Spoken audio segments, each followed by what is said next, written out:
बंदी छोड़ सतगुरु रामपाल जी परमेश्वर जी की जय हो। परमपिता परमात्मा सारी सृष्टि के रचनहार कुल मालिक असंख्य ब्रह्मांडों के स्वामी जगत गुरु तीनों लोकों में प्रवेश करके सबका धारण पोषण करने वाले राजाधीराज आत्माधार नाथों के नाथ देवों के देव महादेव सर्वेश्वर महेश्वर मृत्युंजय अजरो अमर आदि अनादि सनातनी प्रभु जगत पिता जगदीश्वर श्री श्री 1008 की उपाधि के वास्तविक अधिकारी अकाल मूर्त शब्द स्वरूपी राम वासुदेव सर्वगतम ब्रह्म परम पूज्य प्रथम पूज्य परम संत परम पुरुष परम धनी परम दयालु सत्य कबीर हक्का कबीर अल्लाहु कबीर अल्लाहु अकबर बाखबर अल्लाह ताला जगत के तारणहार जगत के मुक्तिदाता जगत के जगन्नाथ हारे के सहारे हिंदुओं के राम मुसलमानों के अल्लाह सिखों के वाहिगुरु ईसाइयों के मसीह दया के सागर दया निधि करुणा के सागर करुणा निधि स्वयंभू परिभू संकट मोचन कष्ट हरण मंगल करण दुख भंजन अविगत कबीर निर्विकार निर्विषम परमात्मा अलय अलेख सतगुरु आदि अनादि सतगुरु असली मर्यादा पुरुषोत्तम असली राम असली कृष्ण असली घनश्याम असली मुरारी राजाओं के राजा महाराजाओं के महाराजा शहंशाहों के शहंशाह सम्राटों के सम्राट भगवानों के भगवान अल्लाहों के अल्लाह प्रभुओं के प्रभु मसीहाओं के मसीह सच्चे वाहिगुरु बाबाओं के बाबा पीरों के पीर सेठों के सेठ जगत सेठ सावड़सा सेठ सर्वगुण संपन्न अनंत कोटि कलाओं के स्वामी अनंत कोटि ब्रह्मांडों के नायक योगियों में महायोगी ध्यानियों में महाध्यानी सिद्धों में परम सिद्ध ज्ञानियों में तत्व ज्ञानी ब्रह्म ज्ञानी महाज्ञानी परम ज्ञानी सर्वश्रेष्ठ ज्ञानी विज्ञानी युवा कबीर समर्थ कबीर असमवात अमित ओजा सच्चे रहनुमा करीम अल्लाह सुभान अल्लाह दुनिया के अंतिम पैगंबर 8 सितंबर 1951 से गांव धनाना जिला सोनीपत हरियाणा भारतवर्ष की पावन भूमि पर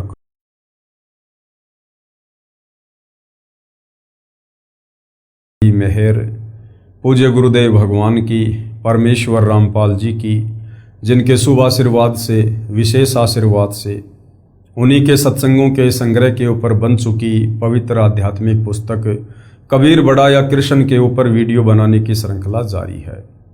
इसी श्रृंखला में आज हमारा ये 29वें नंबर का वीडियो है। इस पवित्र पुस्तक कबीर बड़ा या कृष्ण के प्रत्येक वीडियो से विशेषकर हिंदू समाज से जुड़े भाई बहनों को अध्यात्म के विषय में बहुत कुछ जानने और समझने को मिल रहा है। भाई और बहनों, इस पवित्र पुस्तक पर हमारा जो विषय चल रहा है वो है जनता की अदालत। और जनता की अदालत में जज जनता को बनाया गया है क्योंकि वर्तमान में जनता शिक्षित है, पढ़ी लिखी है, अपनी आंखों से अपने ही धर्मशास्त्रों में अध्यात्म को लेकर भक्ति मार्ग को लेकर शास्त्र अनुकूल साधना को लेकर जो सच्चाई वर्णित है उसे अपनी आंखों से देखकर नीर खीर का निबेरा कर सकती है कि वास्तव में सत्य क्या है। और जो मुकदमा चल रहा है वो है कबीर बड़ा या कृष्ण, यानी सुप्रीम गॉड कौन है, सारी सृष्टि के रचयिता कौन परमात्मा है, तीनों लोकों में प्रवेश करके सबका धारण पोषण करने वाले भगवान कौन है। ये विषय जनता की अदालत में चल रहा है।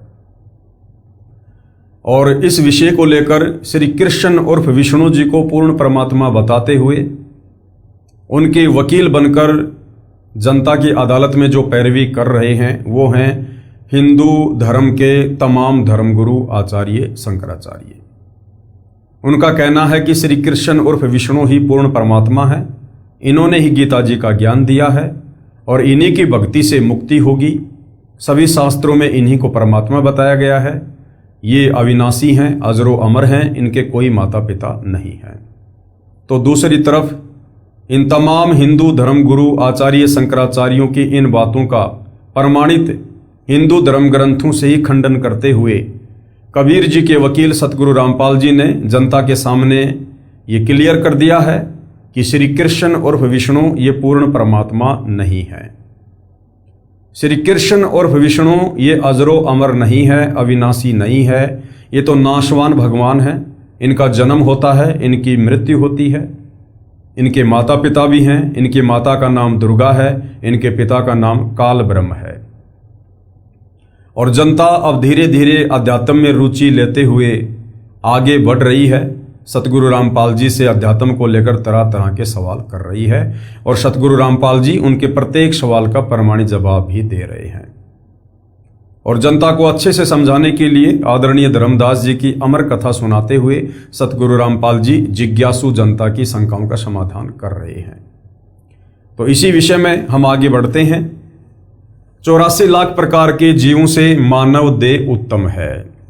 84 लाख प्रकार की योनियां हैं, जिनमें विशेषकर 4 भाग बनाए गए हैं। यानी 84 लाख योनियों को 4 भागों में विभाजित किया गया है। अंडज, जो अंडे से उत्पन्न होते हैं, जेरज, जो जेर में लिपटकर जो है गर्भ से बाहर आते हैं, और श्वेतज, जो पसीने आदि से उत्पन्न होते हैं, और उद्भुज, जो अपने आप ही उत्पन्न हो जाते हैं। तो 84 लाख प्रकार के प्राणियों को 4 भागों में विभाजित किया गया है। और ये जो मनुष्य शरीर है, स्त्री या पुरुष का, ये 84 लाख योनियों में नहीं आता है। हमें परमपिता परमेश्वर कबीर साहिब ने, जो वास्तव में नारायण है, उन्होंने हमें अपनी जैसी देह, अपनी जैसी बॉडी प्रदान की है, सिर्फ और सिर्फ अपनी पहचान करवाकर इस काल के 21 ब्रह्मांड से पूर्ण मोक्ष प्राप्त करने के लिए। तो क्या कह रहे हैं? 84 लाख प्रकार के जीवों से मानव देह उत्तम है। गीता अध्याय 13 श्लोक 22 में भी गीता ज्ञानदाता ने, यानी गीता ज्ञानदाता काल ब्रह्म ने, जो श्री कृष्ण जी के शरीर में प्रवेश करके बोल रहा है, गीता अध्याय 13 श्लोक 22 में भी गीता ज्ञानदाता ने अपने से अन्य परमात्मा का प्रत्यक्ष प्रमाण बताया है। गीता प्रेस गोरखपुर से प्रकाशित गीता में इस श्लोक का अर्थ बिल्कुल गलत किया गया है। क्योंकि भाई और बहनों, जिन गीता अनुवादकर्ताओं को हम बहुत बड़े विद्वान माना करते थे, समझा करते थे, ठीक है, वो एक संस्कृत भाषा में विद्वान हो सकते हैं, परंतु तत्व ज्ञान के अभाव में हम उनको भक्ति मार्ग में विद्वान की संज्ञा नहीं दे सकते हैं। विद्वान की परिभाषा भी कि वास्तव में विद्वान कौन है, ये भी सतगुरु रामपाल जी ने ही बताया है। विद्वान वो है जो सर्वज्ञ होता है, और सर्वज्ञ केवल सृष्टि में पूर्ण परमात्मा कबीर साहिब ही हो सकते हैं, जो तत्वदर्शी संत की भूमिका करके ये ज्ञान हमें समझाते हैं। मान लीजिए कोई व्यक्ति संस्कृत भाषा में विद्वान है, लेकिन उसको पंजाबी नहीं आती, उर्दू नहीं आती, फारसी नहीं आती, तो वो विद्वान नहीं है। अगर किसी को उर्दू, फारसी या पंजाबी आती है तो उसको अन्य भाषाओं का ज्ञान नहीं, तो हम उसे वास्तव में विद्वान नहीं कह सकते हैं। तो विद्वान भी इस सृष्टि में कबीर भगवान ही हैं, उनके अलावा कोई विद्वान नहीं है। तो गीता अनुवादकर्ता ने गीता अध्याय 13 श्लोक 22 का गलत अनुवाद किया है, और इस अध्याय में गीता अनुवादकर्ता ने, जय दयाल गोविंदका ने, आत्मा को ही परमात्मा की संज्ञा दी है, जो गलत है, जबकि आत्मा परमात्मा का अंश है। पेश है गीता अध्याय 13 श्लोक 22 की फोटोकॉपी। इस देह में, यानी इस शरीर में स्थित यह आत्मा वास्तव में परमात्मा ही है, जबकि आत्मा परमात्मा नहीं है। जिस प्रकार बाप और बेटे का संबंध है, उसी प्रकार से आत्मा और परमात्मा का संबंध है। आत्मा को परमात्मा ने अपने वचन से, शब्द से उत्पन्न किया है, लेकिन वो परमात्मा सदैव आत्मा के साथ रहता है। जिस प्रकार सूर्य एक जगह पर बहुत दूर होते हुए भी, और वो प्रत्येक के साथ रहता है, उसकी उष्णता के रूप में, यानी सूर्य की जो ऊर्जा है, जो उष्णता है, वो प्रत्येक व्यक्ति के साथ रहती है, परंतु सूर्य अलग है। देह में स्थित यह आत्मा वास्तव में परमात्मा ही है। वही साक्षी होने से, उपद्रष्टा और यथार्थ सम्मति देने वाला होने से, अनुमंता, सबका धारण पोषण करने वाला होने से भरता, जीव रूप से भोगता, ब्रह्मा आदि का भी स्वामी होने से महेश्वर, और शुद्ध सच्चिदानंद घन होने से परमात्मा, ऐसा कहा गया है। अब यथार्थ अनुवाद परम पूज्य सतगुरु रामपाल जी हमें बता रहे हैं, क्योंकि परम पूज्य सतगुरु रामपाल जी वास्तव में विद्वान हैं। ये स्वयं कबीर परमेश्वर हैं जो वर्तमान में धरती पर तत्वदर्शी संत की भूमिका कर रहे हैं। जैसे पूर्व के श्लोकों में वर्णन आया है कि परमात्मा प्रत्येक जीव के साथ ऐसे रहता है जैसे सूर्य प्रत्येक घड़े के जल में स्थित दिखाई देता है, उस जल को अपनी उष्णता दे रहा है। इसी प्रकार परमात्मा प्रत्येक जीव के हृदय कमल में ऐसे विद्यमान है जैसे सौर ऊर्जा संयंत्र जहां भी लगा है तो वह सूर्य से उष्णता प्राप्त करके ऊर्जा संग्रह करता है। इसी प्रकार प्रत्येक जीव के साथ परमात्मा रहता है। इसलिए इस श्लोक यानी गीता अध्याय 13 श्लोक 22 में कहा है कि वह परमात्मा सब प्रभुओं का भी स्वामी होने से, महेश्वर सबका धारण पोषण करने से भरता और शतलोक में बैठा प्रत्येक प्राणी की प्रत्येक गतिविधि को देखने वाला होने से उपद्रष्टा जीव परमात्मा की शक्ति से सर्व कार्य करता है। जीव परमात्मा का अंश है। आत्मा क्या है? परमात्मा का अंश है, ना कि परमात्मा। रामायण में भी कहा है, रामायण में क्या बताया गया है आत्मा और परमात्मा को लेकर? ईश्वर अंश जीव अविनाशी, जिस कारण से जीव जो कुछ भी अपने किए कर्म का सुख दुख भोगता है तो अपने अंश के सुख दुख का परमात्मा को भी एहसास होता है। सूक्ष्म वेद में लिखा है, कबीर कहे मेरे जीव को दुख ना दीजियो कोय, भगत दुखाए मैं दुखी मेरा आपा भी दुखी होए। जिस प्रकार भाई और बहनों शरीर के किसी भी अंग पर चोट लगती है तो हमें पीड़ा होती है, उसी प्रकार आत्मा परमात्मा का अंश है और यदि आत्मा दुखी होती है तो परमात्मा भी उसके दुख में दुखी होता है। गीता अध्याय 17 श्लोक 5 और 6 में भी कहा है कि जो शास्त्र विरुद्ध घोर तप को तपते हैं वे परमात्मा को दुखी करने वाले, घोर कष्ट देने वाले अज्ञानी घोर नरक में गिरते हैं। यानी परमात्मा भी दुख को महसूस करता है, इसलिए भोक्ता कहलाता है। प्रत्येक प्राणी को गुप्त रूप से उचित राय देता है, जिस कारण से परमात्मा अनुमंता कहलाता है। परमात्मा शब्द का संधि विच्छेद है परम प्लस आत्मा, यानी श्रेष्ठ आत्मा परमात्मा। यदि कोई दुख का भोग भी देता है, सुख का भोग भी देता है, जैसे कर्म करेगा जीव वैसे अवश्य भोगेगा, तो वह परमात्मा नहीं कहा जा सकता, वह श्रेष्ठ आत्मा नहीं होता। जैसे इस काल यानी ब्रह्म के लोक में विधान है कि जैसा कर्म करोगे वैसा फल आपको भगवान अवश्य देगा। तो ये प्रभु स्वामी तो है परंतु परम आत्मा नहीं है। कौन? ये काल ब्रह्म, ये यहाँ पर नकली भगवान बनकर बैठा है, नकली परमात्मा। इस मानव शरीर में दूसरा परमात्मा जो जीव के साथ अभिन्न रूप से रहता है, जैसे सूर्य प्रत्येक को अपनी ऊर्जा देता है, उसी प्रकार ये दूसरा परमात्मा उपरोक्त महिमा वाला है। कौन? परम अक्षर ब्रह्म कबीर भगवान। जैसे सौर ऊर्जा से जो बल्ब जगता है उसमें सूर्य होता है, यानी सूर्य की ऊर्जा कार्य करती है, इसी प्रकार पूर्ण परमात्मा की भूमिका समझो। आत्मा ही परमात्मा नहीं, लेकिन आत्मा के अंदर परमात्मा की शक्ति काम करती है, उनकी ऊर्जा काम करती है। गीता अध्याय 13 श्लोक 23 में भी अन्य परमात्मा बताया है, यानी गीता ज्ञानदाता से, काल ब्रह्म से अन्य कोई श्रेष्ठ परमात्मा है। कहा है कि जो संत उपरोक्त प्रकार से परमात्मा प्रकृति तथा गुणों सहित जानता है, वह संत साधक सब प्रकार से परमात्मा में लीन रहता हुआ पुनर्जन्म को प्राप्त नहीं होता, अर्थात उसका पूर्ण मोक्ष हो जाता है। यानी जो भगत इस आत्मा के विषय में जान लेता है, यानी जिसको आत्मज्ञान हो जाता है, जो परमात्मा के विषय में जान लेता है, जिसको परमात्म ज्ञान हो जाता है, और जो इस 21 ब्रह्मांड के स्वामी ज्योति निरंजन के विषय में तत्व से जान लेता है, तत्वदर्शी संत की शरण में आने के बाद वो पूर्णतया भक्ति करके यहां से मुक्त हो जाता है। पेश है गीता अध्याय 13 श्लोक 23 की फोटोकॉपी। इस प्रकार पुरुष को यानी परमात्मा को और गुणों के सहित प्रकृति को जो मनुष्य तत्व से जानता है, वह सब प्रकार से कर्तव्य कर्म करता हुआ यानी अपनी भक्ति मर्यादाओं में रहता हुआ भी फिर नहीं जन्मता, यानी उसका पूर्ण मोक्ष हो जाता है। गीता अध्याय 13 श्लोक 24 भी अन्य परमात्मा का वर्णन करता है, जो गीता ज्ञानदाता से अन्य है।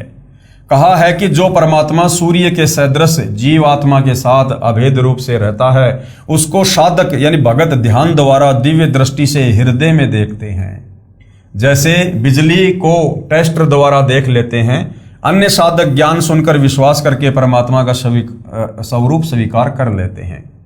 अन्य भगतजन कर्म योगेन यानी परमात्मा के कर्मों अर्थात लीलाओं को देखकर परमात्मा का अस्तित्व जान लेते हैं।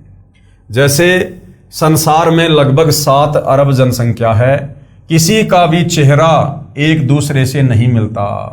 कवि ने कहा है, कई अरब बनाए बंदे, आंख नाक कान हाथ लगाए, एक दूसरे के नाल कोई भी रड़दे नहीं रड़ाए।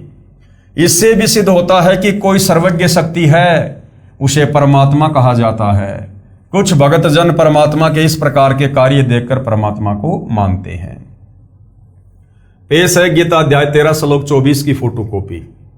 परमात्मा को कितने ही मनुष्य तो शुद्ध हुई सूक्ष्म बुद्धि से ध्यान के द्वारा हृदय में देखते हैं, अन्य कितने ही ज्ञान योग के द्वारा और दूसरे कितने ही कर्म योग के द्वारा देखते हैं अर्थात प्राप्त करते हैं। गीता अध्याय 13 श्लोक 25 में कहा है कि जो शिक्षित नहीं और जो न ध्यान करते हैं, न ज्ञान को समझ पाते हैं और न वे परमात्मा की संरचना से परमात्मा को समझ पाते हैं, वे अन्य शिक्षित विद्वान व्यक्तियों से परमात्मा की महिमा सुनकर मान लेते हैं कि जब यह शिक्षित और ज्ञानी व्यक्ति कह रहा है तो परमात्मा है। फिर वे उपासना यानी भक्ति करने लग जाते हैं। वे उसे सुनने के कारण परमात्मा के अस्तित्व को मानकर उपासना करने के कारण इस मृतलोक मृत्यु संसार से पार हो जाते हैं। पेश है गीता अध्याय 13 श्लोक 25 की फोटोकॉपी। परंतु इनसे दूसरे अर्थात जो मंदबुद्धि वाले पुरुष हैं यानी भगत हैं, वे इस प्रकार न जानते हुए दूसरों से अर्थात तत्व के जानने वाले पुरुषों से सुनकर ही तदानुसार उपासना करते हैं और वे श्रवण परायण पुरुष भी मृत्यु रूप संसार सागर को निसंदेह तर जाते हैं। यानी जो किसी अन्य विद्वान की सत्य बातों को स्वीकार करके और परमात्मा की भक्ति पर लग जाते हैं, वे भी अपनी आत्मा का कल्याण करवा लेते हैं। गीता अध्याय 13 श्लोक 26 में तो इतना ही कहा है कि सर्व प्राणी क्षेत्र अर्थात दुर्गा के शरीर तथा क्षेत्रज अर्थात गीता ज्ञानदाता क्षर ब्रह्म के संयोग से उत्पन्न होते हैं। ध्यान रहे, गीता ज्ञानदाता ने गीता के इसी अध्याय 13 के श्लोक 1 में कहा है कि क्षेत्र तो शरीर को कहते हैं तथा जो शरीर के विषय में जानता है उसे क्षेत्रज कहते हैं। गीता अध्याय 13 श्लोक 2 में कहा कि क्षेत्रज मुझे जान यानी गीता ज्ञानदाता क्षेत्रज हुआ। इस प्रकार काललोक 21 ब्रह्मांडों के क्षेत्र में जितने प्राणी उत्पन्न होते हैं वे दुर्गा जी तथा काल भगवान के संयोग से होते हैं अर्थात नर मादा से काल प्रेरणा से काल सृष्टि उत्पन्न होती है। पेश है गीता अध्याय 13 श्लोक 26 की फोटोकॉपी। हे अर्जुन, यावन मात्र जितने भी सथावर जंगम प्राणी उत्पन्न होते हैं उन सबको तू क्षेत्र और क्षेत्रज के संयोग से ही उत्पन्न जान, यानी दुर्गा और काल के संयोग से ही उत्पन्न हुआ जान। 21 ब्रह्मांड में जितने प्राणी हैं। गीता अध्याय 13 श्लोक 27 में अन्य परमेश्वर स्पष्ट है जो गीता ज्ञानदाता से अन्य है। जैसे पूर्व के श्लोकों में प्रमाण सहित बताया गया है कि परमेश्वर प्रत्येक प्राणी के शरीर में हृदय में ऐसे बैठा दिखाई देता है जैसे सूर्य जल से भरे घड़ों में दिखाई देता है। इसी प्रकार इस श्लोक 27 में कहा है कि परमेश्वर हृदय में बैठा है। जब प्राणी का शरीर नष्ट हो जाता है तो भी परमेश्वर नष्ट नहीं होता। जैसे कोई घड़ा फूट गया, उसका जल पृथ्वी पर बिखर गया और पृथ्वी में समा गया तो भी सूर्य तो यथावत है। इसलिए परमेश्वर अविनाशी है। जो संत परमात्मा को इस दृष्टिकोण से देखता है वह सही जानता है, वह तत्वदर्शी संत है। तो भाइयों और बहनों, ये तमाम बातें जो गीता अनुवाद कर्ताओं ने भी तत्व ज्ञान के अभाव में गलत अर्थ करके लिख दी हैं, आज उन त्रुटियों को सतगुरु रामपाल जी शुद्ध करके हमें समझा रहे हैं। तो वास्तव में सतगुरु रामपाल जी तत्वदर्शी संत हैं और तत्वदर्शी संत की भूमिका खुद परमेश्वर ही अदा करते हैं। पेश है गीता अध्याय 13 श्लोक 27 की फोटोकॉपी। जो पुरुष नष्ट होते हुए सब चराचर भूतों में परमेश्वर को नाश रहित और समभाव से स्थित देखता है, वही यथार्थ देखता है। इस श्लोक गीता अध्याय 13 श्लोक 27 में परमेश्वर शब्द लिखा है, जिससे भी गीता ज्ञान दाता से अन्य परमात्मा का बोध होता है। आओ जाने परमेश्वर का संधि विच्छेद क्या है। परम प्लस ईश्वर यानी परमेश्वर।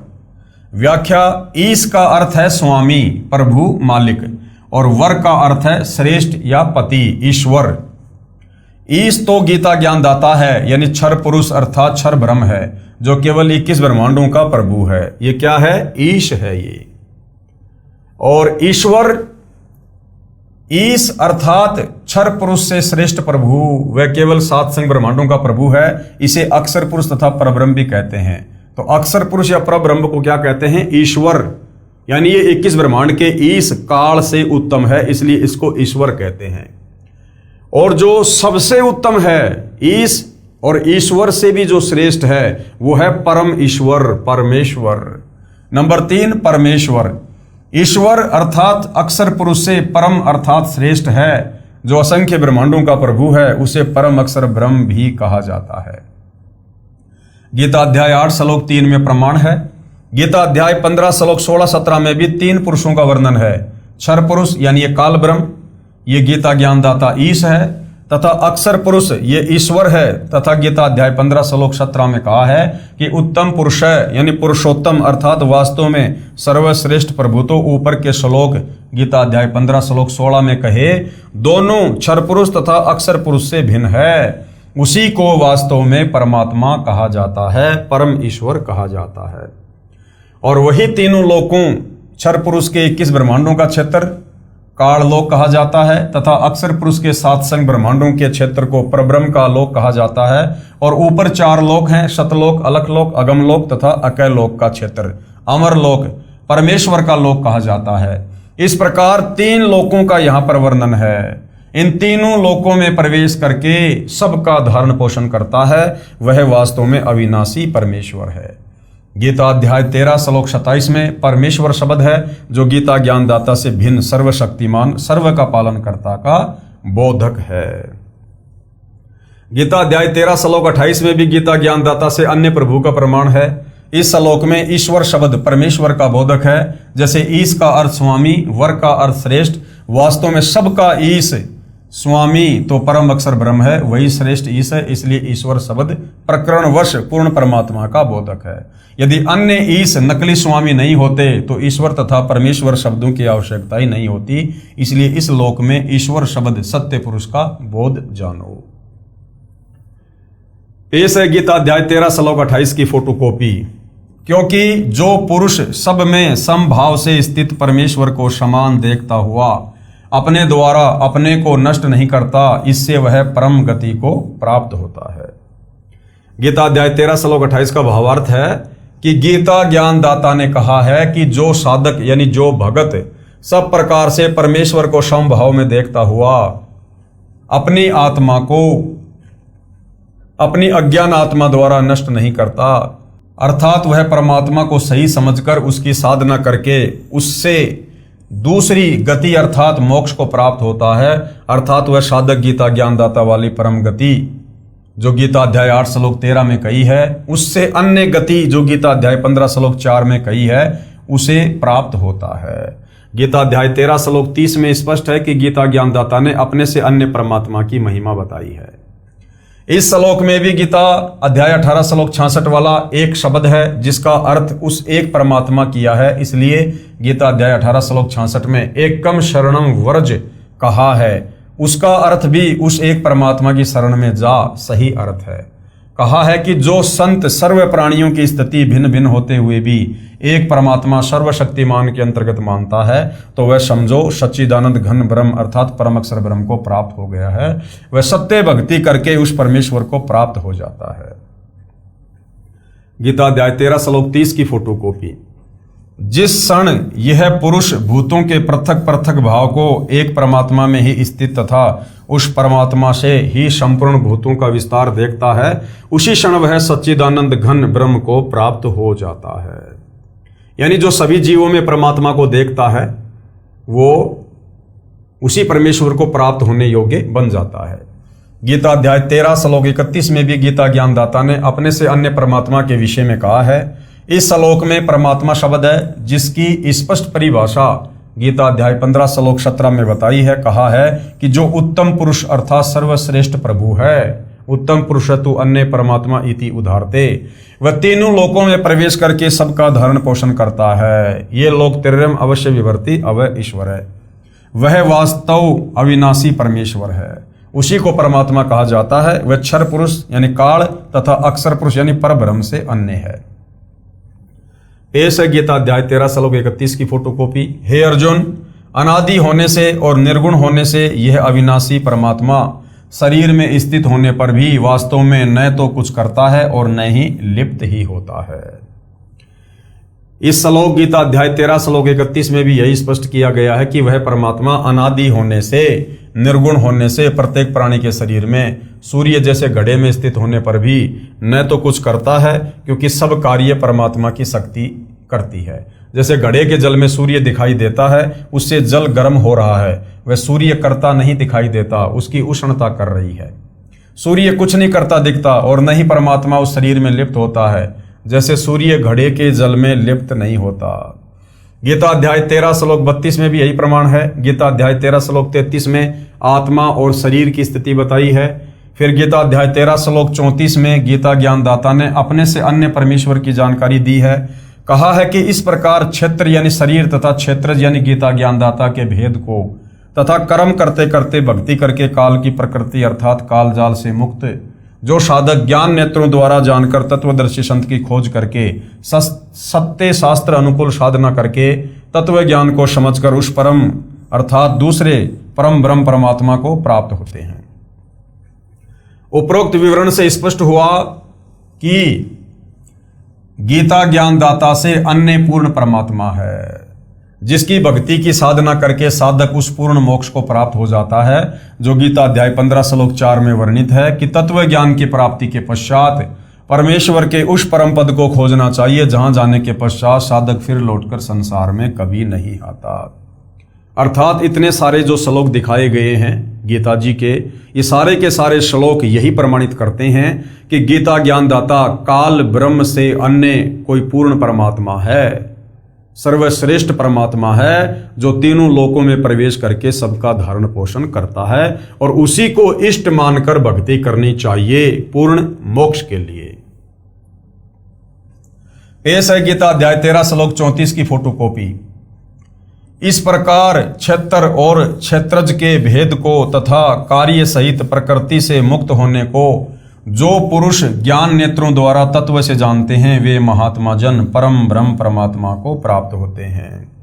यानी जैसे वर्तमान में आप और हम सभी भगत भाई बहन तत्वदर्शी सतगुरु रामपाल जी की शरण में आने के बाद उनके सत्संग सुनकर हमें 21 ब्रह्मांड के स्वामी क्षर पुरुष काल ब्रह्म की स्थिति का पता चल गया, उसकी पत्नी दुर्गा की स्थिति का पता चल गया, ब्रह्मा विष्णु महेश की और अन्य देवताओं की स्थिति का पता चल गया, सात संग ब्रह्मांड के स्वामी अक्षर पुरुष यानी परब्रह्म की स्थिति का पता चल गया, और ऊपर के चारों अजरों अमर लोकों के विषय में भी परमेश्वर ने हमें भली भांति परिचित करवा दिया। तो यह है तत्व ज्ञान। इस तत्व ज्ञान को अच्छे से समझने के बाद साधक यहां से मुक्त हो जाता है। अब सारांश बताया है गुरुदेव ने पूर्वोक्त प्रमाणों से तथा इस गीता अध्याय 13 के उपरोक्त प्रमाणों से स्पष्ट हुआ कि गीता ज्ञानदाता से अन्य परम अक्षर ब्रह्म अर्थात पूर्ण परमात्मा है, जिसकी शरण में जाने के लिए गीता ज्ञानदाता ने गीता अध्याय 2 श्लोक 17 में तथा गीता अध्याय 18 श्लोक 46, 61, 62, 66 में कहा है, वही पूर्ण मोक्षदायक है, वही पूजा करने योग्य है, वही सबका रचनहार है, वही सबका पालनहार है, धारण करने वाला सर्व सुखदायक है, उसको परमात्मा कहा जाता है। यानी गीता ज्ञानदाता काल ब्रह्म तो खुद अपने से अन्य उस सर्वश्रेष्ठ परमात्मा की महिमा कर रहा है कि उसी की शरण में जाने से, और उसकी शरण में कैसे जाएंगे, गीता अध्याय 4 श्लोक 34 के अनुसार पहले तत्वदर्शी संत को अपना गुरु धारण करो, वो तत्वदर्शी संत फिर आपको परमात्म ज्ञान बताएगा, पूर्ण मोक्ष प्राप्ति की विधि बताएगा, उसके बाद हम उस परमेश्वर के परम धाम को प्राप्त होते हैं। पेश है गीता अध्याय 2 श्लोक 17 की फोटोकॉपी।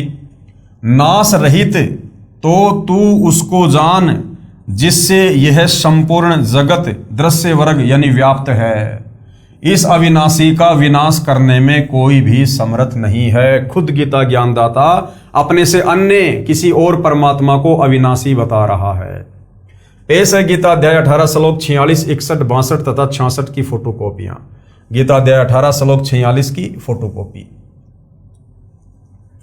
जिस परमेश्वर से संपूर्ण प्राणियों की उत्पत्ति हुई है और जिससे यह समस्त जगत व्याप्त है, उस परमेश्वर की अपने स्वाभाविक कर्मों द्वारा पूजा करके मनुष्य परम सिद्धि को प्राप्त हो जाता है। गीता अध्याय 18 श्लोक 61 की फोटोकॉपी।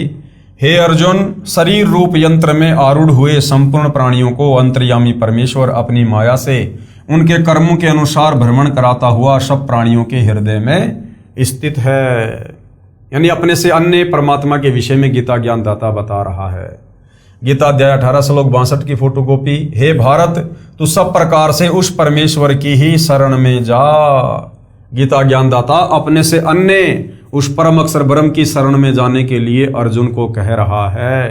अर्थात गीता ज्ञानदाता सुप्रीम गॉड नहीं है। अगर ये सुप्रीम गॉड होता तो अपने से अन्य किसी और परम अक्षर ब्रह्म की शरण में जाने को नहीं कहता।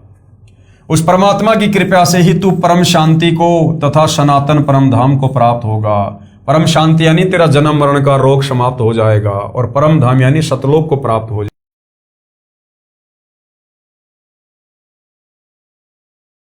जाएगा। गीता अध्याय 18 श्लोक 66 की फोटोकॉपी।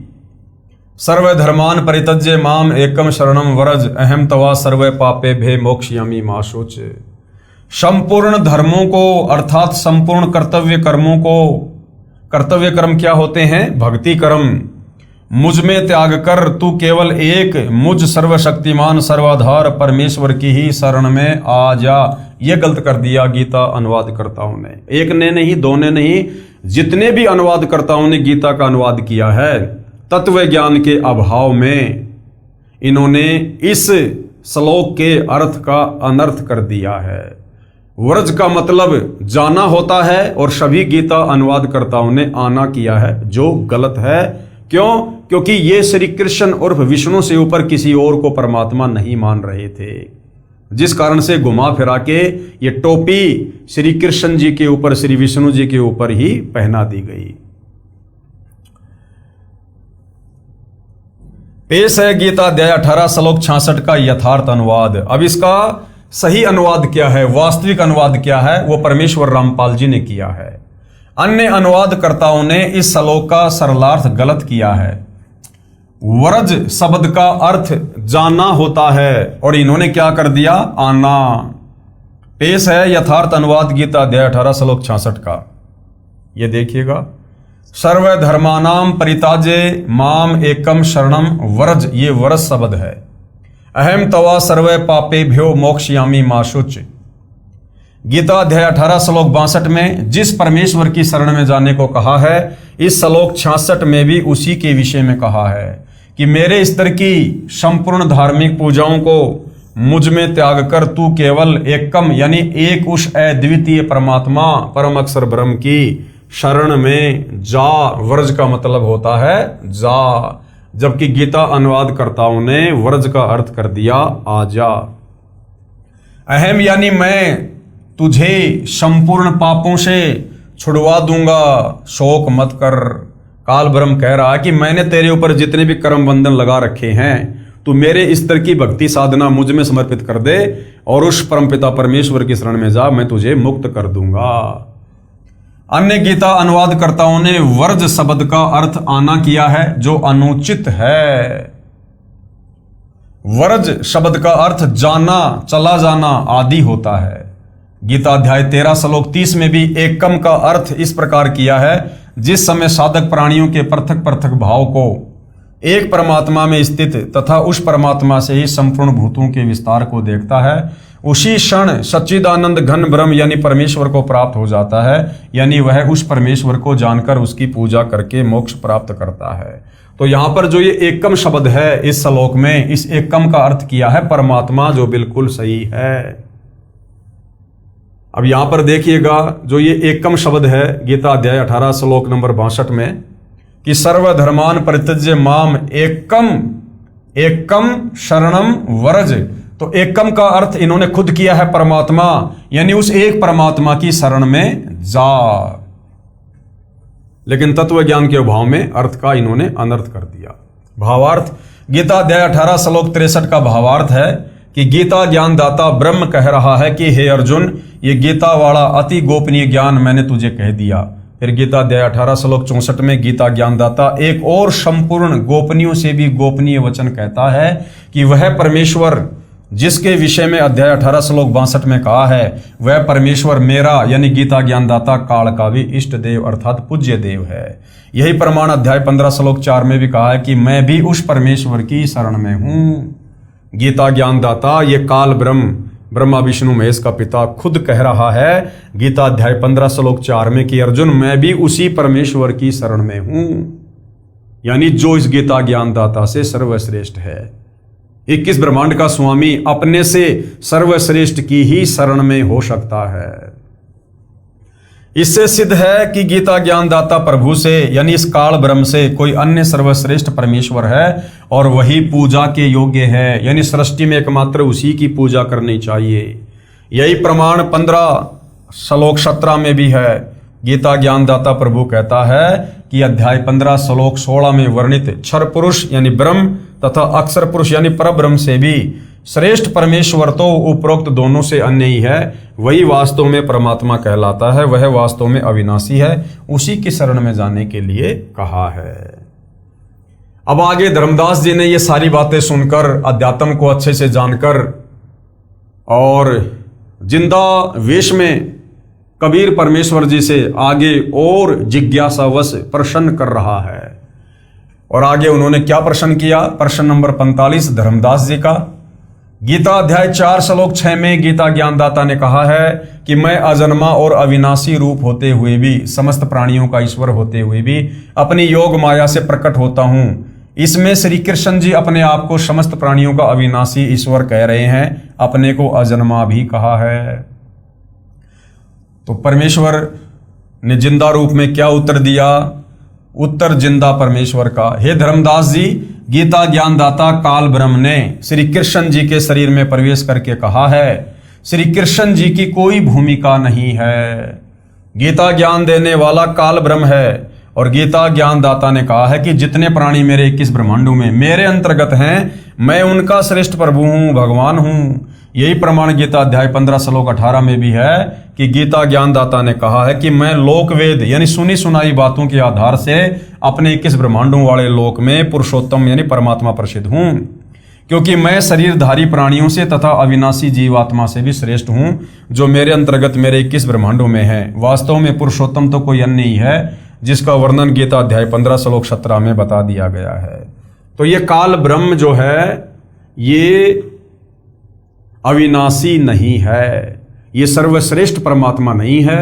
अन्यथा गीता में अनेक जगह पर अपने से अन्य किसी अन्य परमेश्वर की शरण में जाने की सलाह अर्जुन को नहीं देता। गीता अध्याय 4 श्लोक 6 में यह भी कहा है कि मैं अज यानी अजन्मा अर्थात मैं तुम्हारी तरह जन्म नहीं लेता, मैं लीला से प्रकट होता हूं। क्योंकि इस काल को और दुर्गा को कबीर परमेश्वर जी की तरफ से एक वरदान है, ये आप और हमारी तरह किसी स्त्री के गर्भ से जन्म नहीं लेते हैं। जब 21 ब्रह्मांड वाली सृष्टि का विनाश हो जाता है तो कबीर परमेश्वर जी के आशीर्वाद से इस काल का और दुर्गा का भी शरीर छूटता है और शरीर छोड़ते समय इनको भी भयंकर पीड़ा का अनुभव करना पड़ता है।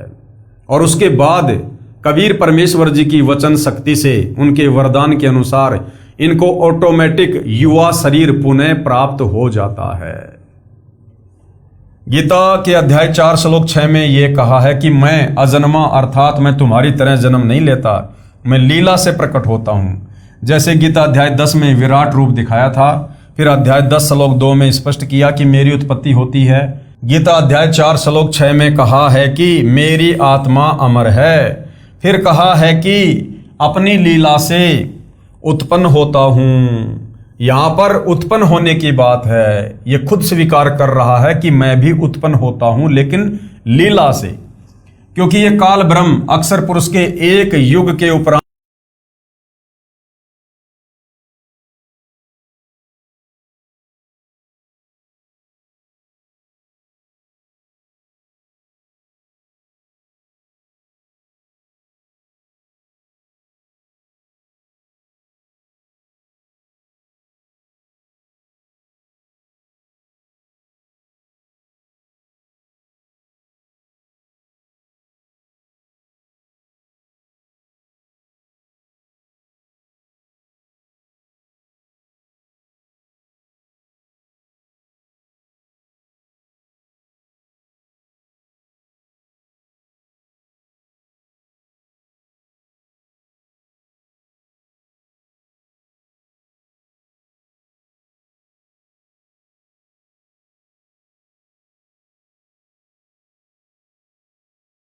अंत मरता है, फिर उस समय एक ब्रह्मांड का विनाश हो जाता है। देखिए प्रश्न नंबर 9 का उत्तर जो पहले दे दिया गया है। फिर दूसरे ब्रह्मांड में सर्व जीव आत्माएं चली जाती हैं, काल ब्रह्म की आत्मा भी चली जाती है। वहां इसको पुनः युवा शरीर प्राप्त होता है। इसी प्रकार देवी दुर्गा की मृत्यु होती है, फिर काल ब्रह्म के साथ ही इनको भी युवा शरीर प्राप्त होता है। यह परम अक्षर ब्रह्म सत्य पुरुष का विधान है। तो फिर उस नए ब्रह्मांड में दोनों पति पत्नी रूप में नए रजगुण युक्त ब्रह्मा, सतगुण युक्त विष्णु तथा तमगुण युक्त शिव को उत्पन्न करते हैं। फिर उस ब्रह्मांड में सृष्टि क्रम प्रारंभ हो जाता है। इस प्रकार इस काल ब्रह्म की मृत्यु तथा लीला से जन्म होता है। गीता अध्याय 4 श्लोक 9 में भी स्पष्ट है, जिसमें गीता ज्ञानदाता ने कहा है कि मेरे जन्म तथा कर्म अलौकिक हैं, वास्तव में ये नाशवान है। आत्मा सर्व प्राणियों की भी अमर है। हे धर्मदास, आपके महामंडलेश्वरों, आचार्यों तथा शंकराचार्यों को आध्यात्मिक ज्ञान बिल्कुल नहीं है, इसलिए अनमोल ग्रंथों को ठीक से न समझकर लोकवेद यानी दंत कथा सुनाते हैं। आप देखें, इसी गीता अध्याय 4 श्लोक 5 में स्वयं कह रहा है कि हे अर्जुन, तेरे और मेरे बहुत जन्म हो चुके हैं। खुद गीता ज्ञानदाता काल ब्रह्म कह रहा है कि अर्जुन, तेरे और मेरे बहुत जन्म हो चुके हैं, उन सबको मैं जानता हूं, तू नहीं जानता। इसका अभिप्राय ऊपर स्पष्ट कर दिया है। समवात का अर्थ है उत्पन्न होना। इसका प्रमाण देखिए, यजुर्वेद अध्याय 40 मंत्र 10 में भी कहा है कि कोई तो परमात्मा को समवात यानी जन्म लेने वाला राम व श्री कृष्ण की तरह मानता है कि वो मां के गर्भ से जन्म लेकर आता है, तो कोई असमवात यानी उत्पन्न न होने वाला निराकार मानता है। अर्थात तत्वदर्शी संत जो सत्य ज्ञान बताते हैं उनसे सुनो, यानी वो तत्वदर्शी संत बताएगा कि परमात्मा जन्म लेता है या फिर प्रकट होता है या उसकी क्या स्थिति है। वे बताएंगे कि परमात्मा उत्पन्न होता है या नहीं। वास्तव में परमात्मा स्वयंभू है, वह कभी नहीं जन्मा है और न ही जन्मेगा। मृत्यु का तो प्रश्न ही नहीं। दूसरी ओर गीता ज्ञानदाता स्वयं कह रहा है कि मैं जन्मता और मरता हूं, अविनाशी नहीं हूं। अविनाशी तो परम अक्षर ब्रह्म है। अविनाशी तो उसको जान जिसको मारने में कोई सक्षम नहीं। गीता अध्याय 17 श्लोक नंबर 2। पेश है गीता अध्याय 15 श्लोक 18 की फोटोकॉपी। क्योंकि मैं नाशवान जड़ वर्ग क्षेत्र से तो सर्वथा अतीत हूं और अविनाशी जीव आत्मा से भी उत्तम हूं। कौन कह रहा है? ये काल ब्रह्म। इसलिए लोक में और वेद में भी पुरुषोत्तम नाम से प्रसिद्ध हूं। ये 21 ब्रह्मांड का स्वामी काल ब्रह्म अपने अंतर्गत 21 ब्रह्मांड में जितनी भी आत्माएं हैं उन सब से ये सर्वश्रेष्ठ है, उत्तम है। इसलिए लोक वेद के आधार से ये इस संसार में अविनाशी परमात्मा प्रसिद्ध है, अन्यथा इसकी जन्म और मृत्यु होती है। पढ़ें गीता अध्याय 15 श्लोक 18 का यथार्थ अनुवाद। अध्याय 15 श्लोक नंबर 18। यस्मात् शरम अतीत अहम अक्षरात अपि च उत्तम अतः अस्मि लोके वेदे च प्रथित पुरुषोत्तम। अनुवाद है, क्योंकि मैं मेरे काल लोक के 21 ब्रह्मांडों के क्षेत्र में मेरे अधीन नाशवान स्थूल शरीर में जीवात्मा प्राणियों से तो सर्वदा श्रेष्ठ हूं। यानी 21 ब्रह्मांड में जितने भी आत्मा हैं मैं उनमें श्रेष्ठ हूं और अविनाशी जीवात्मा से भी उत्तम हूं। और इसलिए लोक वेद में अर्थात कहे सुने ज्ञान के आधार से वेद में श्रेष्ठ भगवान प्रसिद्ध हूं। पवित्र गीता बोलने वाला ब्रह्म क्षर पुरुष कह रहा है कि मैं तो लोकवेद में, लोकवेद क्या होता है? सुनी सुनाई बातों में, अर्थात सुने सुनाए ज्ञान के आधार पर केवल मेरे 21 ब्रह्मांडों में ही श्रेष्ठ प्रभु प्रसिद्ध हूं। वास्तव में पुरुषोत्तम यानी पूर्ण परमात्मा तो कोई और ही है, जिसका विवरण यही काल ब्रह्म खुद गीता का ज्ञान देते समय गीता अध्याय श्लोक 17 में पूर्ण रूप से कर दिया है। कबीर परमात्मा ने उदाहरणार्थ कहा है, पीछे लाग्या जाऊ था लोक वेद के साथ, रस्ते में सतगुरु मिले दीपक दीन्या हाथ। अर्थात कबीर प्रभु ने कहा है कि जब तक साधक को पूर्ण संत नहीं मिलता तब तक लोक वेद अर्थात कहे सुने ज्ञान के आधार से साधना करता है। उस आधार से कोई विष्णु जी को पूर्ण प्रभु परमात्मा कहता है कि क्षर पुरुष अर्थात ब्रह्म को पूर्ण ब्रह्म कहता है, परंतु तत्व ज्ञान से पता चलता है कि पूर्ण परमात्मा तो कबीर जी हैं। फिर आगे प्रश्न नंबर 50 है और अब की बार धर्मदास जी से कबीर परमात्मा जी ने प्रश्न किया है। जिंदा बाबा परमेश्वर जी का धर्मदास जी से प्रश्न। आप जी ने कहा है कि हम शूद्र को निकट भी नहीं बैठने देते, क्योंकि धर्मदास जी को जब कबीर परमात्मा जिंदा बाबा के रूप में मिले तो धर्मदास ने सोचा ये कोई मुसलमान साधक है।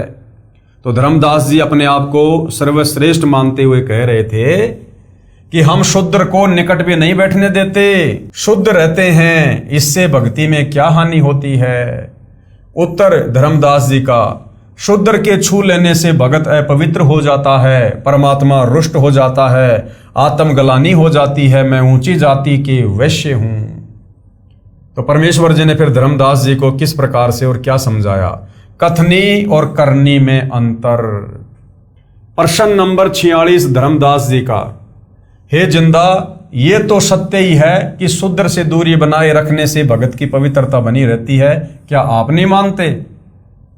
अब उत्तर दे रहे हैं कबीर परमात्मा जी। उत्तर बाबा जिंदा का। धर्मदास, ये शिक्षा तुझे किसने दी।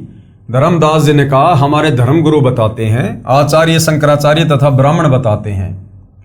परमेश्वर कबीर जी ने धर्मदास को बताया। उस समय तक धर्मदास जी को ज्ञान नहीं था कि आपसे वार्ता करने वाला ही कबीर जुलाहा है। जिस समय कबीर परमात्मा जिंदा बाबा के वेश में धर्मदास जी को ज्ञान बता रहे थे, उस समय तक धर्मदास जी को इस बात की पहचान नहीं थी कि ये जो जिंदा वेशधारी मेरे सामने खड़ा है, ये खुद ही काशी में आया हुआ वो कबीर जुलाहा है। तो कबीर परमेश्वर जी ने, उन्होंने एक जो लीला की थी काशी के तोताद्री शहर में पंडितों के साथ में, वो कथा उन्होंने धर्मदास जी को बताई। और क्या कहा कि कबीर जुलाहा एक बार स्वामी रामानंद पंडित जी के साथ तोताद्रिक नामक स्थान पर सत्संग भंडारे में गया। वह स्वामी रामानंद जी का शिष्य है। कौन? कबीर। सत्संग में मुख्य पंडित आचार्यों ने सत्संग में बताया कि भगवान राम ने शूद्र भीलनी के जूठे बेर खाए। भगवान तो समदृष्टि थे, वे तो प्रेम से प्रसन्न होते हैं। भगत को ऊंचे नीचे का अंतर नहीं देखना चाहिए, श्रद्धा देखी जाती है। लक्ष्मण ने शबरी को शूद्र जानकर गलानी करके बेर नहीं खाए, फेंक दिए। बाद में वे बेर संजीवनी बूटी बने। रावण के साथ युद्ध में लक्ष्मण मूर्छित हो गया, तब हनुमान जी द्रोणागिरी पर्वत को उठाकर लाए, जिस पर संजीवनी बूटी उन जूठे बेरों से उगी थी।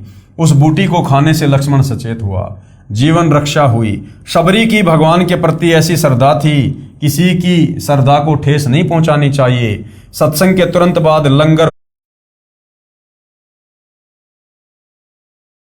साथ भेदभाव नहीं करते। भगवान राम ने जो शूद्र समझी जाती थी उस भीलनी के बेर खाए थे। इस प्रकार की बातें वो पंडित कर रहे थे, लेकिन उसके बाद उनकी करनी और कथनी में कितना अंतर था। पंडितों ने पहले ही योजना बना रखी थी कि स्वामी रामानंद ब्राह्मण के साथ शूद्र जुलाहा कबीर भी आया है, वह स्वामी रामानंद का शिष्य है और रामानंद जी के साथ खाना खाएगा। हम ब्राह्मणों का अपमान होगा, इसलिए 2 स्थानों पर लंगर शुरू कर दिया। जो पंडितों के लिए भंडारा था उसमें खाना खाने के लिए एक शर्त रखी कि जो पंडितों वाले भंडारे में खाना खाएगा उसको वेदों के 4 मंत्र सुनाने होंगे, क्योंकि पंडितों ने सोचा कि कबीर तो अनपढ़ है, उसे तो वेद मंत्रों का ज्ञान नहीं, उसे तो संस्कृत भाषा आती नहीं है, तो वो हम ब्राह्मणों के साथ में भोजन नहीं कर पाएगा। उसको वेदों के 4 मंत्र सुनाने होंगे। जो मंत्र नहीं सुना पाएगा वह सामान्य भंडारे में भोजन खाएगा।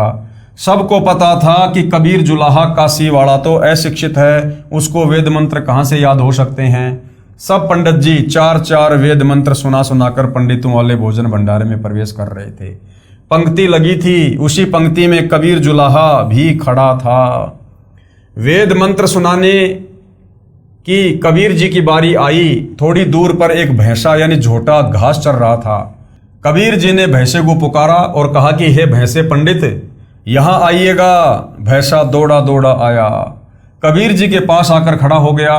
कबीर जी ने भैंसे की कमर पर हाथ रखा और कहा कि हे विद्वान भैंसे, वेद के 4 मंत्र सुना। भैंसे ने यजुर्वेद अध्याय 5 का मंत्र 32 सुनाया, जिसका भावार्थ भी बताया कि जो परम शांतिदायक, जो पाप नाश कर सकता है, जो बंधनों का शत्रु अर्थात बंदी छोड़ है, वह कबीर है। स्वयं प्रकाशित अर्थात तेजो में शरीर वाला, शतलोक वाला अर्थात वह शतलोक में निवास करता है। सब भगवानों का भी भगवान अर्थात सर्वशक्तिमान सम्राट यानी महाराजा है, वह कबीर देव यानी कबीर परमेश्वर है। यजुर्वेद अध्याय 5 का मंत्र नंबर ये 32 है, जो अभी आपको दिखाया गया है। विशेष इस यजुर्वेद के अध्याय 5 मंत्र 32 में बताया है कि जो परमेश्वर परम शांतिदायक है वह पाप का शत्रु यानी पाप काटने वाला, बंधनों का शत्रु यानी बंदी छोड़ कबीर देव है। कबीर परमेश्वर है जो सम्राट के समान सिंहासन पर विराजमान है, आकाश की तरह निर्लेप निर्मल है, स्वयं प्रकाशित शतलोक में रहने वाला है, वह परम अक्षर ब्रह्म कबीर है। दूसरा मंत्र क्या सुनाया? ऋग्वेद मंडल 9 सूक्त 86 मंत्र 26 सुनाया, जिसका भावार्थ है कि परमात्मा ऊपर के लोक से गति यानी प्रस्थान करके आता है, नेक आत्माओं को मिलता है, भक्ति करने वालों के संकट समाप्त करता है, वह कबीर देव कबीर परमेश्वर है। ये प्रमाण ऋग्वेद मंडल 9 सूक्त 86 मंत्र 26 और 27 आप जियों के सामने है, देख सकते हैं। विवेचन, ये फोटोकॉपी ऋग्वेद मंडल 9 सूक्त 86 मंत्र 26 की है, जो आर्य समाज के आचार्यों व महर्षि दयानंद के चेलों द्वारा अनुवादित है, जिसमें स्पष्ट है कि यज्ञ करने वाले अर्थात धार्मिक अनुष्ठान करने वाले यजमानों अर्थात भक्तों के लिए परमात्मा सब रास्तों को सुगम करता हुआ अर्थात जीवन रूपी सफर के मार्ग को दुखों रहित करके सुगम बनाता हुआ उनके विघ्नों अर्थात संकटों का मर्दन करता है अर्थात समाप्त करता है, भक्तों को पवित्र अर्थात पाप रहित विकार रहित करता है। जैसा कि अगले मंत्र 27 में कहा है कि जो परमात्मा धूलोक अर्थात शतलोक के तीसरे पृष्ठ पर विराजमान है, वहां पर परमात्मा के शरीर का प्रकाश बहुत अधिक है। उदाहरण के लिए परमात्मा के एक रोम यानी शरीर के एक बाल का प्रकाश 1 करोड़ सूर्य तथा इतने ही चंद्रमाओं के मिले जुले प्रकाश से भी अधिक है।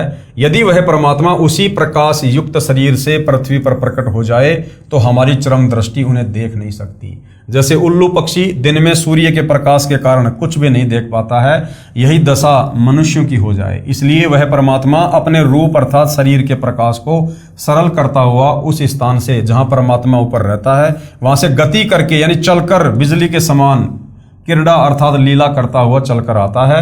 श्रेष्ठ पुरुषों को मिलता है यानी परमात्मा चाहने वाली अच्छी आत्माओं को मिलता है। यह भी स्पष्ट है कि आप कवि अर्थात कबीर देव हैं, हम उन्हें कबीर साहिब कह देते हैं। ये देखिएगा श्लोक आप जियों के सामने है। विवेचन, ये फोटोकॉपी ऋग्वेद मंडल 9 सूक्त 86 के मंत्र 27 की है। इसमें स्पष्ट है कि परमात्मा धूलोक अर्थात अमरलोक के तीसरे पृष्ठ अर्थात भाग पर विराजमान है। शतलोक अर्थात शाश्वत स्थान के 3 भाग हैं। एक भाग में वन पहाड़ झरने बाग बगीचे आदि हैं। ये बाहरी भाग है अर्थात बाहरी भाग है। जैसे भारत की राजधानी दिल्ली भी 3 भागों में बटी है। बाहरी दिल्ली जिसमें गांव खेत खलियान और नहरें हैं, दूसरा बाजार बना है, तीसरा संसद भवन तथा कार्यालय है। इसके पश्चात धूलोक में बस्तियां हैं, सपरिवार मोक्ष प्राप्त हंस आत्माएं रहती हैं। पृथ्वी पर जैसे भगत को भगतात्मा कहते हैं, इसी प्रकार शतलोक में हंस आत्मा कहलाते हैं। तीसरे भाग में सर्वोपरि परमात्मा का सिंहासन है, उसके आसपास केवल नर आत्माएं रहती हैं। वहां स्त्री पुरुष का जोड़ा नहीं है। वे यदि अपना परिवार चाहते हैं तो शब्द यानी वचन से केवल पुत्र उत्पन्न कर लेते हैं। इस प्रकार शाश्वत स्थान अर्थात सतलोक 3 भागों में परमात्मा ने बांट रखा है। वहां यानी सतलोक में प्रत्येक स्थान पर रहने वालों में वर्ध अवस्था नहीं है, वहां मृत्यु नहीं है। इसलिए गीता अध्याय 7 श्लोक 29 में कहा कि जो जरा अर्थात वृद्धावस्था तथा मरण अर्थात मृत्यु से छूटने का प्रयत्न करते हैं वे तत्ब्रह्म अर्थात परम अक्षर ब्रह्म को जानते हैं। शतलोक में सत्य पुरुष रहता है, वहां पर जरा मरण नहीं है यानी बुढ़ापा और मृत्यु नहीं है, और बच्चे युवा होकर सदा युवा ही रहते हैं। उसके बाद भैसे राम ने तीसरा जो मंत्र सुनाया वो था ऋग्वेद मंडल 9 सूक्त 96 मंत्र 17 सुनाया, जिसका भावार्थ है कि कवि यानी कबीर अर्थात कबीर परमात्मा स्वयं पृथ्वी पर प्रकट होकर तत्व ज्ञान प्रचार करता है। कबीर वाणी यानी कबीर वाणी कहलाती है। सत्य आध्यात्मिक ज्ञान तत्व ज्ञान को कबीर परमात्मा लोकोक्तियों, दोहों, शब्दों, चौपाइयों व कविताओं के रूप में पदों में कबीर वाणी द्वारा बोलकर सुनाता है। ये प्रमाण है ऋग्वेद मंडल 9 सूक्त 96 मंत्र 16 से 17 आप जियों के सामने हैं ये दो मंत्र। ऋग्वेद मंडल 9 सूक्त 96 के मंत्र 16 में कहा है कि हे परमात्मन, आप अपने श्रेष्ठ गुप्त नाम का ज्ञान करवाइए। उस नाम को मंत्र 17 में बताया कि वह कवि यानी कबीर देव है। मंत्र 17 की केवल हिंदी। परमेश्वर जानबूझकर तत्व ज्ञान बताने के उद्देश्य से शिशु रूप में प्रकट होता है। उनके ज्ञान को सुनकर भक्तों का बहुत बड़ा समूह उस परमात्मा का अनुयायी बन जाता है। वह ज्ञान बुद्धिजीवी लोगों को समझ में आ जाता है। वे उस परमेश्वर की स्तुति भक्ति तत्व ज्ञान के आधार से करते हैं। वह भक्ति शीघ्र लाभ देने वाली होती है। वह परमात्मा अपने तत्व ज्ञान को कवित्व से अर्थात कवियों की तरह दोहों शब्दों लोकोक्तियों चौपाइयों द्वारा कबीर वाणी द्वारा अर्थात कबीर वाणी द्वारा शुद्ध ज्ञान को ऊंचे स्वर में गरज गरज कर बोलते हैं। वह कवि की तरह आचरण करने वाला कबीर देव संत रूप में प्रकट अमर परमात्मा होता है। ऋग्वेद मंडल 9 सूक्त 96 मंत्र 17। विशेष इस मंत्र के मूल पाठ में 2 बार कवि शब्द है। आर्य समाज के अनुवादकर्ताओं ने एक कवि का अर्थ ही नहीं किया। आगे जो चौथा मंत्र भैसेराम ने सुनाया वो था ऋग्वेद मंडल 9 सूक्त 94 मंत्र 1 भी सुनाया, जिसका भावार्थ है कि परमात्मा कवियों की तरह आचरण करता हुआ पृथ्वी पर एक स्थान से दूसरे स्थान पर जाता है। भैंसा फिर बोलता है कि भोले पंडितों, जो मेरे पास इस पंक्ति में जो मेरे ऊपर हाथ रखे खड़ा है ये वही परमात्मा कबीर है जिसे लोग कवि कहकर पुकारते हैं। इन्हीं की कृपा से मैं आज मनुष्यों की तरह वेद मंत्र सुना रहा हूं। कबीर परमेश्वर जी ने कहा कि भैंसा पंडित, आप पंडितों वाले लंगर में प्रवेश करके भोजन ग्रहण करो। मैं तो शूद्र हूं, अशिक्षित हूं, इसलिए आम जनता के लिए लगे लंगर में भोजन करने जाता हूं। उसी समय सभी पंडित जो भैंसे को वेद मंत्र बोलता देखकर एकत्रित हो गए थे, कबीर जी के चरणों में गिर गए तथा अपनी भूल की क्षमा याचना की। परमेश्वर कबीर जी ने कहा, करनी तज कथनी कथय, यानी नादानो, थोड़ी देर पहले तुम सत्संग तो कर रहे थे राम और भीलनी का कि भगवान राम समदृष्टि थे, वो अपने भक्तों में या किसी भी जीवात्मा में कोई भेद नहीं किया करते थे। और अब तुम क्या कर रहे हो? करनी तज कथनी कथय, अज्ञानी दिन रात, और कुकर यानी कुत्ते जो भोकत फिरे सुनी सुनाई बात। सत्संग में तो कह रहे थे कि भगवान रामचंद्र जी ने शूद्र जाति की सबरी यानी भीलनी के जूठे बेर रुचि रुचि खाए, कोई छुआछात नहीं की, और स्वयं को तुम परमात्मा से भी उत्तम मानते हो।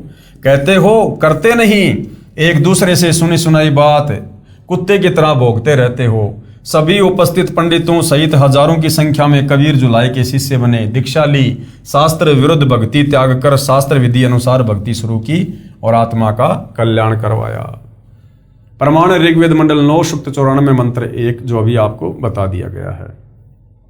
विवेचन ऋग्वेद मंडल 9 सूक्त 94 मंत्र 1 का अनुवाद भी आर्य समाज के विद्वानों द्वारा किया गया है। पुस्तक विस्तार को ध्यान में रखते हुए उन्हीं के अनुवाद से अपना मत सिद्ध करते हैं। जैसे पहले लिखे वेद मंत्रों में बताया गया है कि परमात्मा अपने मुख कमल से वाणी उच्चारण करके तत्व ज्ञान बोलता है। लोकोक्तियों के माध्यम से, कवित्व से, दोहों शब्दों साखियों चौपाइयों के द्वारा वाणी बोलने से प्रसिद्ध कवियों में से भी एक वो कवि की उपाधि प्राप्त करता है। उसका नाम कबीर देव अर्थात कबीर साहिब है। इस ऋग्वेद मंडल 9 सूक्त 94 मंत्र 1 में भी यही स्पष्ट है कि जो सर्वशक्तिमान परमेश्वर है वह कवियन वर्जम न, यानी कवियों की तरह आचरण करता हुआ पृथ्वी पर विचरण करता है।